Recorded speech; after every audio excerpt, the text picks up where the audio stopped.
Hello everybody, this is Iced Blood. Welcome back to the world of Warcraft and our continued adventures with Klein, the Night Elf Mage, who still has no last name because I can't think of one that fits. But that's okay. Maybe she has amnesia, maybe she doesn't remember her name, and maybe we'll find it at some point. Maybe she's related to MOONRAGE! Never mind. We have a couple things to do to start off the day. First is get her a new pet. Because I'm tired of looking at the little tree. So instead, we're going to give her a... there we go. We will give her our little boomkin hatchling.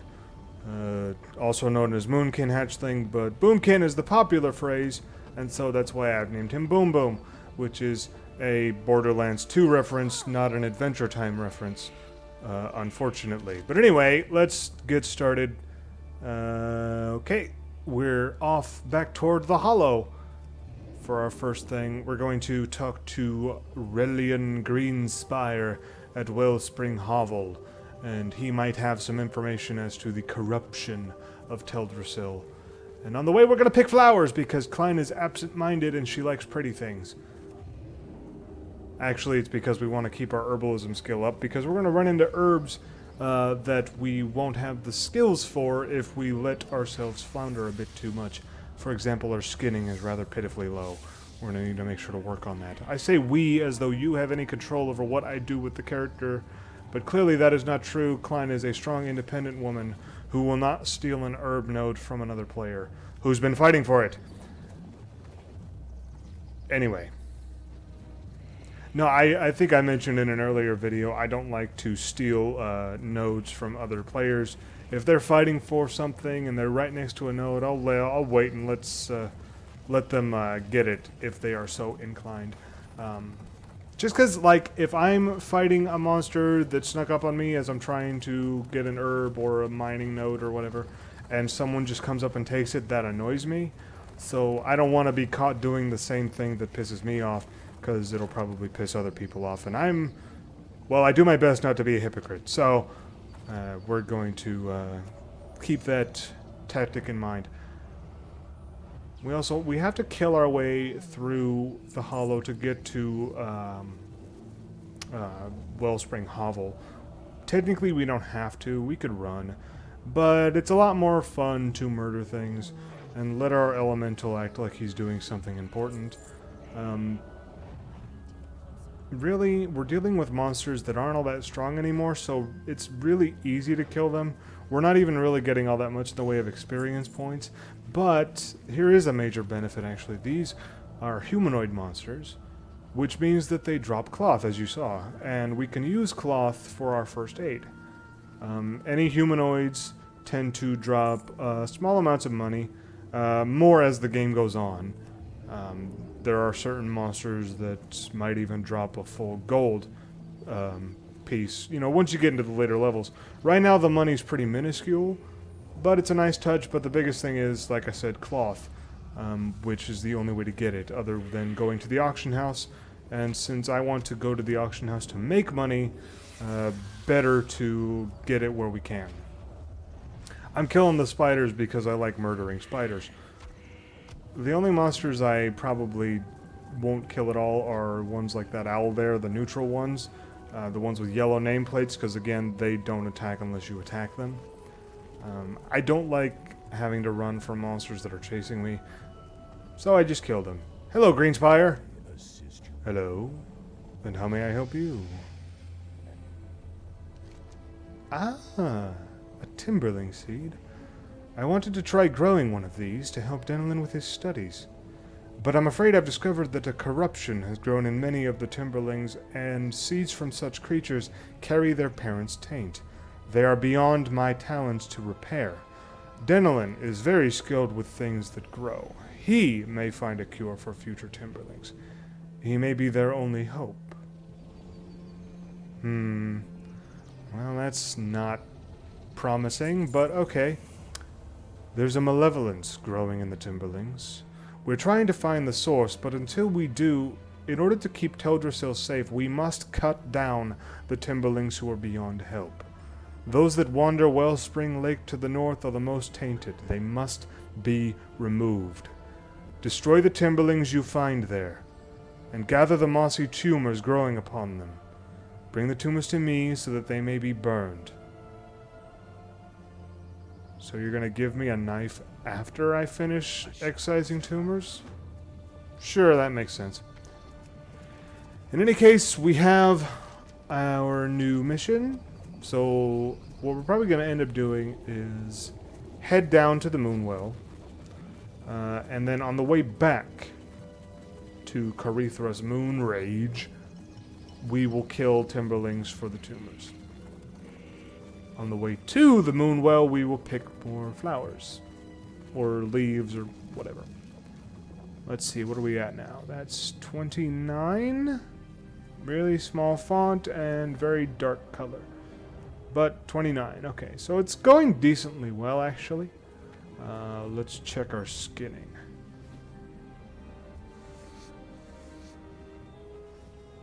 9. Alright, we need work on skinning. Good to know. I used to remember the way that you calculate the level of monster you can skin based on your skinning level. I want to say it's like 5 times your skinning level is the highest level of monster you can skin, but I'm actually not sure if that's true. I could be completely wrong. But, as you can see, our skinning level is pretty low. And that actually doesn't sound right, because that would mean at skinning level 9, we could skin a level 45 monster, and that doesn't make any sense. So it's probably a lot less than that. The issue being, of course, since Klein has all her heirloom gear, she can tackle monsters that are very high level already. And if we go to another zone without keeping our skinning up, then we'll run into monsters that we can't skin. Thus, we're unable to get the skill up at all, and we'd have to go back to monsters that no longer give us any experience to begin with to level it up. We don't want to do that. We want to keep both of our profession skills up as we level. So we'll definitely have to go out of our way to find beasts to skin to keep that up. Because the top, the max skill points you can get for the first tier of professions is 75. And like right there, we just hit 31 with herbalism, so we're almost halfway there. No, we're more than, no, almost. Yeah, almost halfway there. Whereas, of course, with skinning, we are little more than 10%.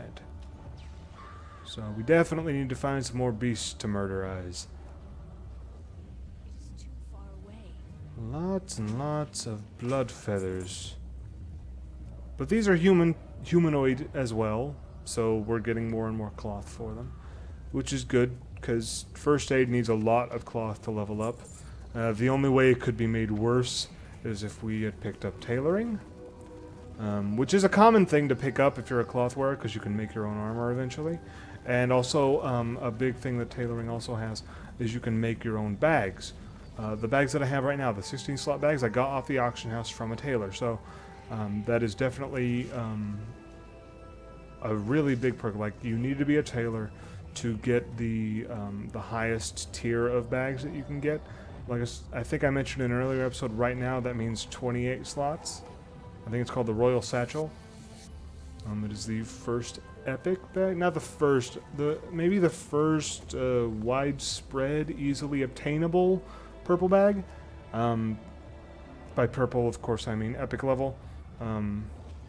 That's based on the color of text of the item. And anybody who hasn't played this game before, there are various tiers of items, which I will get into after we deal with the Moonwell. Let's see here. Shade of the Calderay. Oh, okay. So somebody else did this right before we did? Klein. There you go. You gotta watch the vision. Stalcom only grew more disconnected. Blames us, his people, for the loss of his son long ago during the War of the Shifting Sands. Rumors of his escalating conflicts with Tyrande, Whisperwind. Let's see.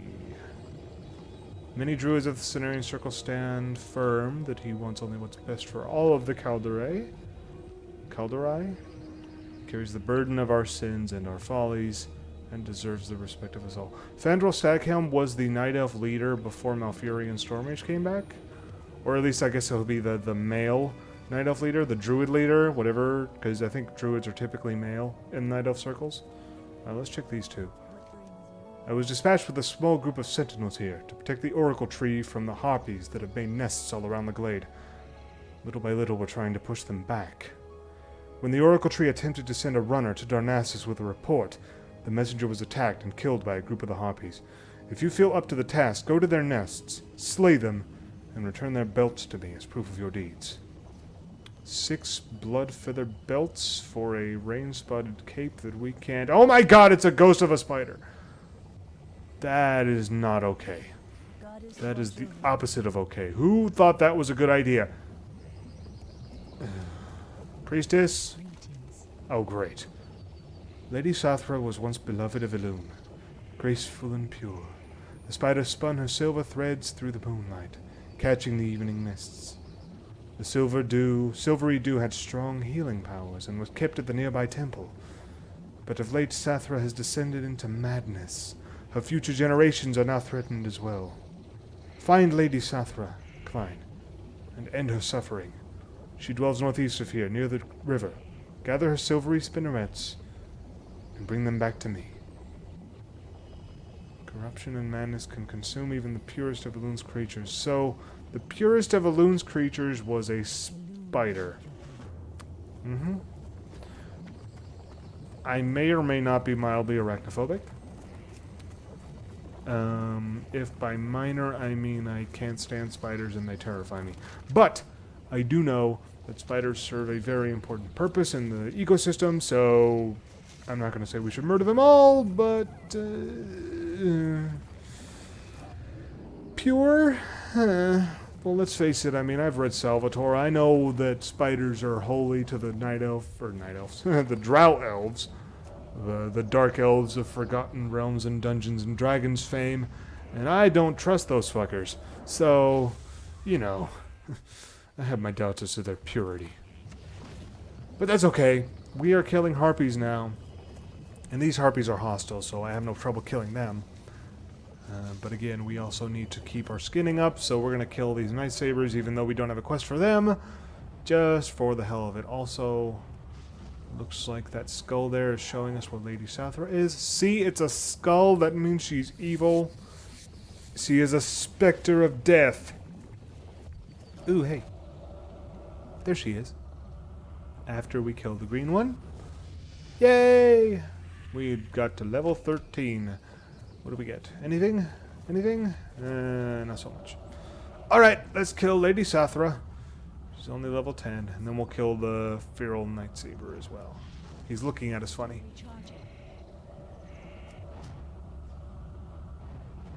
Boom! Crit. We got the silvery spinnerets because Lady Sathrah's body was close enough. This is, you may have noticed this from earlier combats, but there's now basically what I guess I would call mass looting. I'm sure there's a different word for it, but basically any bodies with loot nearby, if you loot one, you will get the stuff from all the others. Now, there's only a certain radius where that happens, but since Lady Sathrah was close enough to the Night Saber, when we looted the Night Saber, we got the spinnerets. So that's a nice thing that they added, I think, in the current expansion, Mists of Pandaria. I think that was added in, I think in the expansion patch. I don't think it was in a later one. But either way, it's a very nice addition. I like that because, like, for example, right here, if we were to, like, gather a lot of the Harpies right around us, we could loot them all in once and then get, you know, multiple belts at the same time. We got one, and the radius was not far enough for us to pick up this one. So see, there you go. So it's not exactly a big radius, but, you know, it's substantial enough, I suppose. Definitely better to have that than not. We'll kill them, and then we'll check that tree, because it has a quest for us, and that makes it important. Let's see, where are we at now? 14? Okay, not good, but better than 9, I guess. Much better than 9. One of the things I found out about this little moonkin hatchling that I have here. Oops, hold on. The fronds on this plant shimmer in the forest light, giving it a twisting, pulsing aura. I believe Denelin would want a specimen of this. Yes, we will take it. Anyway, the little moonkin hatchling there, that little owl beast thingy, that's a moonkin. And that's one of the pets that you can buy from the Blizzard pet store. I got him on sale. Normally it's $10, and you can access that pet from any of your characters on your account. So even if I was on a different server, I'd still have access to the pet. And actually that's something they added relatively recently. No matter what server you're on or what character you're on, you can access all of your pets and all of your mounts, which we don't have a mount yet, but we will relatively soon, because we're already level 13. We only need 7 more levels to get our first mount, which used to be that you had to get to level 40 to have a mount to speed up your travel time and look awesome while doing it. Yeah, mounts was one of the main things that convinced me to buy this game in the first place. When I found out you could ride a horse, or, you know, saber-toothed tiger, or whatever else that they offered at first, I was sold. The idea of riding on a horse, for some reason, just really, really appealed to me, and it was like a novel concept, and I was like, I need to play this game to ride a horse. That was my main goal. Like, when I first started the game, I was like, get to level 40. I want myself a mount. Now, at 40, you used to be able to get your first mount, which increases your running speed by 60%. And then if you got to level 60, you got your epic mount, which would increase your run speed by 100%, so it would double your speed. And, ooh, who are you? I want to murder you. Ah, shit. Freeze! Freeze! Nah, that's a good joke. Anyway, crap. Okay. Anyway, yeah, so the epic mount at level 60 would double your speed. Now, this is back when 60 was the maximum level, mind you, so it was like one of the major rewards that you get for reaching the max level. So, nowadays, that is not how it goes. Nowadays, you only need to reach level 20 to reach your first mount. Now, I think it's gone down twice, from 40 to 30, and then later from 30 to 20. So now 20 is the first major milestone in the game is level 10, because that's when you get your talent specialization. We are now a frost mage. And then level 20 is the second one, because that's when you get your first mount. Certain classes get a travel speed increase of about 40%, 30-40%, and I think that's around level 15. Like shamans get their ghost wolf, and druids get travel form. I'm not sure about any other classes. I guess you could count rogue's sprint as one, but that's even earlier. That's one of the major things. I think it's earlier.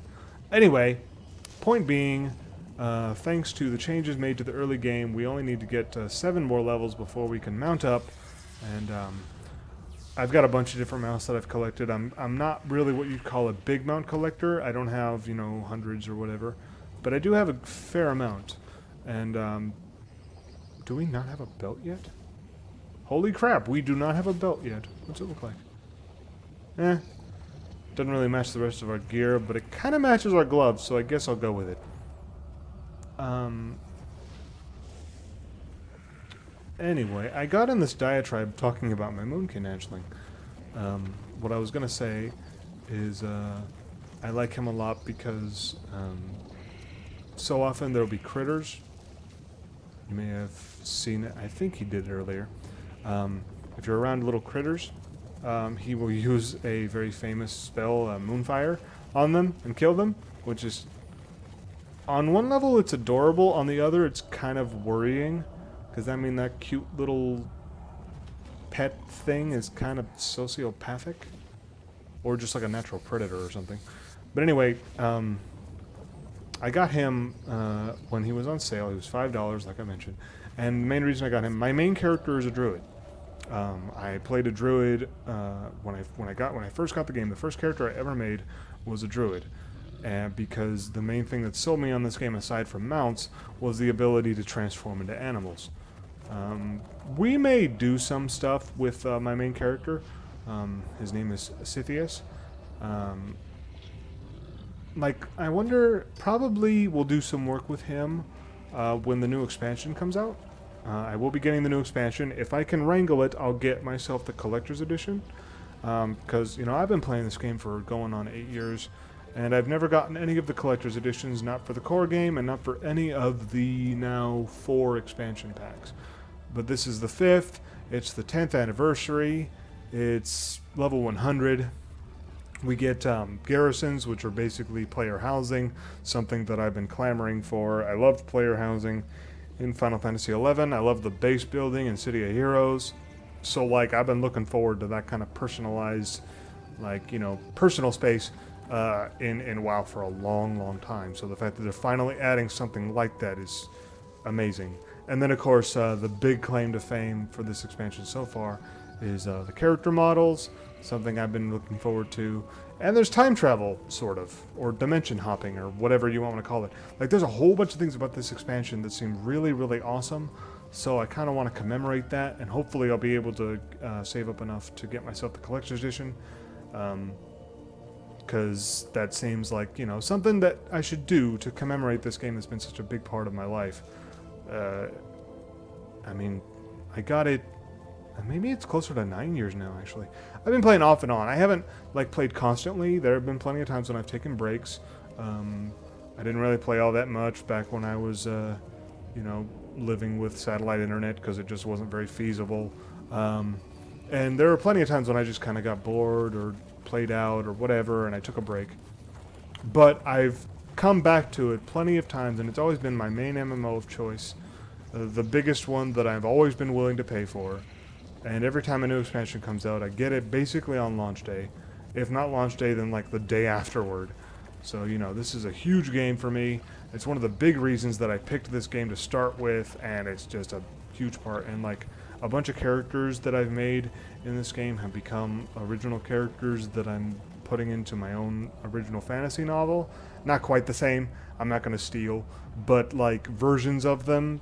So like I'm not writing Warcraft fanfiction, although I have before, but that project got canceled a while back, and it's turned into an original piece that I'm working on now. So yeah, this is just a really big deal.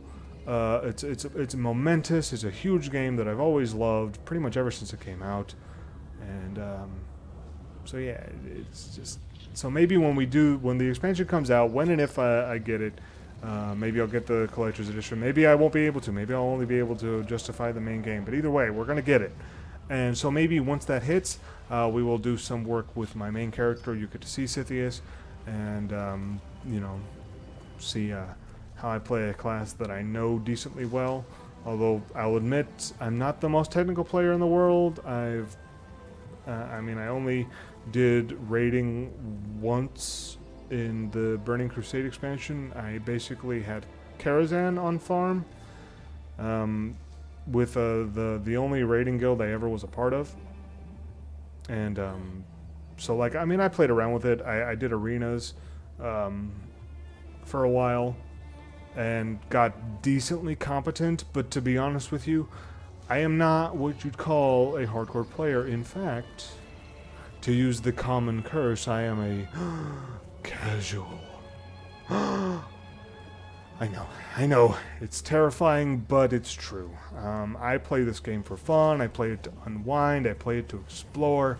I don't really play it to have a competitive edge. There are so many people that are so much better than I am, and, you know, I'm just here for the world. I'm here to have fun. So hopefully you're having fun too. This series has gone on for a decent length of time now.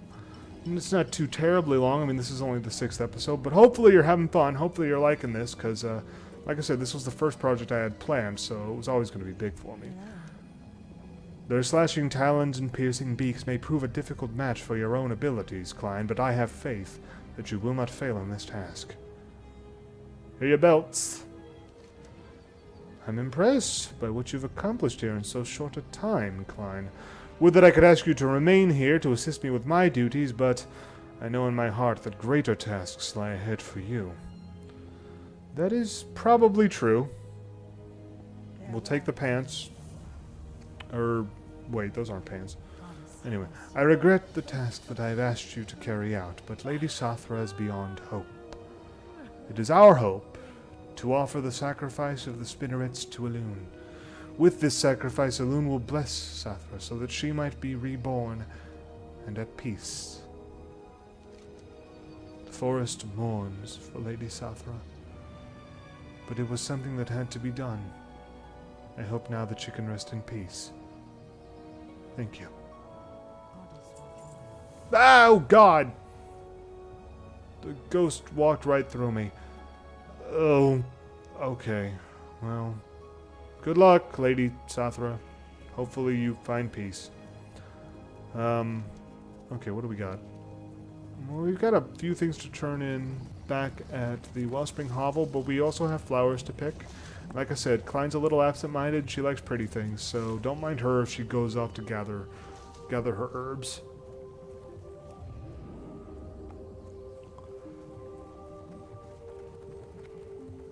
Looks like these guys are fine on their own. We will take the road. And always keep an eye out for herbs.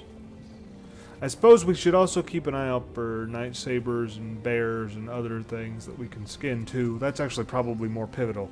Because what do we have? Let's see, 47 in herbalism. So pretty soon we'll actually be hitting, 2/3 of the way through this first tier. And we're still like at, what, 15, 14, 15, something for skinning? Oh, hell. Alright, we'll get him. We'll get your Silverleaf, Klein. Don't worry about it. It's okay. Oh, look, a third one. That's all we need. Oh, more nodes. Still, we get experience for every one of these that we pick, so it's no use complaining. It's just as valuable as monster kills. Basically, I think. Yeah, it's fine. It's definitely worth it. Like I said, I mentioned before that there have been pacifist runs of the game where people just pick herbs to get all the way to max level. So it is conceivable. I will not be doing that. Not because I don't necessarily... I hesitate to say I don't have the patience for it, because honestly, I probably do. The thing is, that strikes me as like a challenge run that I would do later on in my career, quote-unquote, with the game. Like, basically, like, that strikes me as something that you would do if you had, like, all your characters at 90 or, 100 when Draenor hits, and like you're kind of done with most of the game and you're looking for something interesting and novel to do just for the hell of it. We're not there yet. I am definitely not there yet. I have 3 characters at max level. Sithius, my druid, Sylvan, my priest, and Scythe, my warlock. You may notice a bit of a pattern with the naming conventions. I'm a fan of S names, I guess. I don't know. I didn't actually plan that. I mean, Sithius and Sylvan, I did, because in the story/tapestry I've woven in my head, they are siblings. They're both night elves. So Sylvan is in my head Sithius' little sister. Because that's kind of what I always end up doing. When I make a new character in a game like this, I always think of their backstory, because I don't like the idea of making a faceless avatar and just kind of going through the game, going through the motions and, doing it for, like I said, I'm not here to be competitive. I'm not here for raiding. I'm not here for PvP. I'm here to explore. And if I'm going to explore the world, I'm going to do it with some sort of context in mind. So whenever I come up with a character, I always try and figure out who they are. What's their personality? Who am I dealing with? And usually they're connected to my first character, like the main character that I make. The other ones usually are always connected to them. We got polymorph. This one's fun. Let's test it out while we get that, so we can get that peace bloom, shall we? Yay! Ah. That was a weird laugh. I'm sorry about that. There we go. Sweet, we can turn things into sheep. Alright, I think there are glyphs that I can get to change what your polymorph animal is. I'll probably look into one of those, because Klein seems like the type. She like for example, I was talking about personalities and coming up with them. I see Klein as a bit eccentric. Maybe, whoops. Bad place to teleport. like, her voice, the voice that the game gives her, you've heard her whenever she, like, makes a mistake, basically. She's too far away, you know, that's too far away. I don't have a target, and all those other things. The voice seems very, like, low-key and reserved. And, like, that would fit a character like Sylvan, my priest. She's kind of like that. She's kind of stoic and reserved. Klein I see is more bubbly, for some reason. MOONRAGE! To be in the presence of the Oracle Tree, it is almost to feel wisdom take form. That's deep, man. Along with the druids, the Oracle Tree has been carefully monitoring the growth of Teldrassil. Our observations have been disheartening, but all is not without hope. The tree is indeed recovering since its blessing, but the growth is still somehow stunted, hindered. We suspect some portion of the corruption remains within the tree, waiting to be cleansed. We simply need to find it. Huh. There is one last moonwell that I would like you to visit. 50. Nice.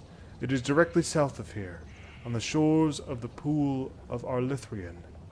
Be wary as you seek out the well, and keep your weapons close at hand. I sense a growing corruption from the bowels of southern Teldrassil. When you have the water, I want you to bring it to a familiar face that you'll see at the pools. She wishes to battle the corruption, and has asked for you personally. I wonder who that is. Okay, we'll take it. But before we do that, we're going to turn in our other quests. We have 2 more. We can turn them both in at the hovel, because I think... yeah, it says right there on the quest, it says, bring a shimmering frond to Denelin. He can usually be found at Lake Ala-Amath, but sometimes travels to Wellspring Hovel. I figure they mentioned that in the quest text, specifically because he is there. Yep, there he is. Right there. Denelin, we found something. You have something for me? Where did you get this? I haven't seen a plant like this since a sojourn I made to the Swamp of Sorrows decades ago. It's amazing that a specimen made its way to Teldrassil, and it's grown to such a size. Thank you, Klein. Forgive my shortness of words, but there's a test I would like to perform on this frond. What the fuck? Get the hell... You piece of... Take that! And... Wow. Okay, so her melee attacks are stupid. There. Okay. Ooh, hey, what's this? Sprouted frond.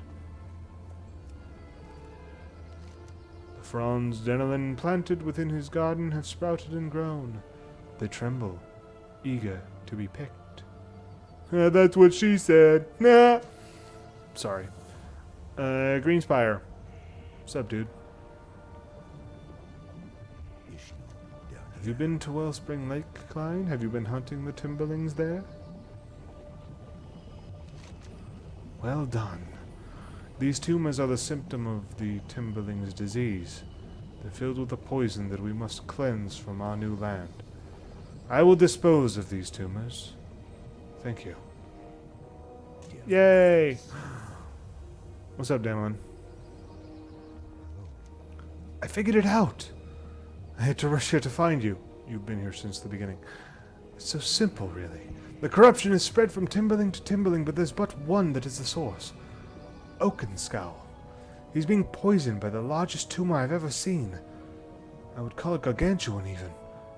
Oakenscowl used to reside in a cave near my lake, but has since found his way to a nook to the northeast of here. Klein, hunt down Oakenscowl and collect the tumor. Remove this source of corruption from my home. Oh hey, we'll pick up a belt for this. That reminds me, actually, one last thing we'll cover. I mentioned the different tiers of items. We'll do Oakenscowl first, but we're going to head to Dolinar to end the episode. We're after a half an hour here. So I said there's multiple tiers of items. There's gray. That's the lowest. That is like vendor trash, the stuff you can sell. White, which means there's some purpose. You can sell them on the auction house. Green is magic, uncommon. Blue is rare. And purple is epic. So purple is, generally speaking, the top tier item you can get. The only thing higher in it is orange. That's legendary. But anyway, that's it for now. We're going to say goodbye to Klein. Bye-bye. And we'll see you next time, okay?